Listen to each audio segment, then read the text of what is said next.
Outsourcing కార్మికులను regular చేస్తామని ఆనాడు అన్నారు. కానీ ఇప్పటి వరకు ఎవరూ పట్టించుకోవడం లేదని కార్మిక సంఘ గౌరవ అధ్యక్షుడు తిరుపతిరావు అన్నారు.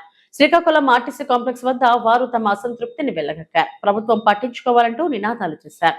మీడియాతో తిరుపతిరావు మాట్లాడుతూ అవుట్సోర్సింగ్ ఉద్యోగులను రెగ్యులర్ చేయాలి, 10వ తేదీకి జీతాలు ఇవ్వాలని డిమాండ్ చేశారు. 35 సంవత్సరాలుగా చాలీచాలని జీతాలతో వెట్టి చాకిరీ చేస్తున్నారని అన్నారు. శ్రీకాకుళం జిల్లాలో 4 డిపోలతో తమ డిమాండ్లను నెరవేర్చే వరకు పోరాటం మరింత ఉధృతం చేస్తామన్నారు. 250 మంది రైతులు సుమారు 400 ఎకరాల వరకు 200 ఎకరాల వరకు సాగు చేసుకుంటాను. దీర్ఘకాలంగా అనేకమైనటువంటి ప్రభుత్వ రసీదులు, 10(1) అడంగులు, కొంతమందికి పట్టాలు, అలాగే గెజిట్ పబ్లికేషన్ కూడా, ఇవన్నీ కూడా మా రైతుల పేర్లనే ఉన్నాయి. ఇన్ని సంవత్సరాల నుండి మేము సాగు చేస్తుంది. ఈ మధ్యలో ఎవరో ఒక అతను వచ్చి మా భూములు ఇవి మాకు స్వాతంత్రం ముందు నుంచి మాకు ఇచ్చారు అని చెప్తున్నారు. స్వాతంత్రం తర్వాత ఈ జీవో గిఫ్ట్ జీవోలు రద్దు అయిపోయినాయి. 1957 సంవత్సరంలో కూడా జమీందారీ వ్యవస్థలో కూడా రద్దు అయిపోయినాయి. అలాగే 71, 73లో మీకు ఏ ఏరియాలో ఎంతమంది రైతులు ఉన్నారో వాళ్ళకి లిమిటు ఒక భూమిని ఏర్పాటు చేశారో ఆ మిగతా భూమిని కూడా ప్రభుత్వంకి అప్పచెప్పాలి.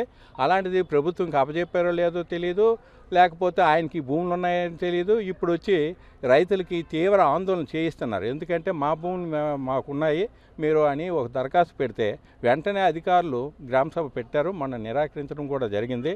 కాబట్టి ఈ దీర్ఘకాల సమస్యను ప్రభుత్వం సుదీర్ఘంగా చర్చించి మా దగ్గర ఉన్నటువంటి రైతుల పేరులో ఉన్నటువంటి అన్ని ఆధారాలను పరిశీలించి రైతులకు పట్టాదారు పాస్ పుస్తకాలు వెంటనే ఇవ్వాల్సిందిగా మేము గవర్నమెంట్కి కోరుతున్నాం. మా గ్రామంలో 200 ఎకరాలు మెట్టు పల్లం భూమి కలిపి ఈనాం భూములుగా మేము మా తాతతండ్రుల నుంచి సుమారుగా 200 సంవత్సరాల నుంచి మేము పంటలు పండించుకుంటూ అనుభవించుకుంటున్నాం.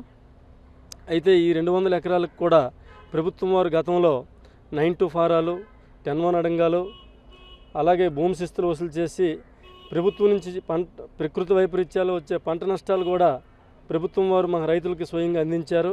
అలాగే గడిచిన ప్రభుత్వంలో రైతు భరోసా పథకాన్ని కూడా రైతులకు అందించారు. ఇప్పుడున్నటువంటి ప్రభుత్వం, తెలుగుదేశం ప్రభుత్వం కూడా రైతులకి అన్నదాత సుఖీభవ పథకంతో రైతులను ఆదుకునే చేసింది. కానీ పట్టాదారు పాస్ పుస్తకాలు మాత్రం ఇష్యూ చేయలేదు. ప్రభుత్వం వారు ఈ విషయాన్ని గుర్తించి త్వరితగతిన మాకు ఆదుకొని పట్టాదారు పాస్ పుస్తకాలు ఇప్పించవలసిందిగా ప్రభుత్వానికి గ్రామం తరపున కోరుకుంటున్నాం సార్. Thank you.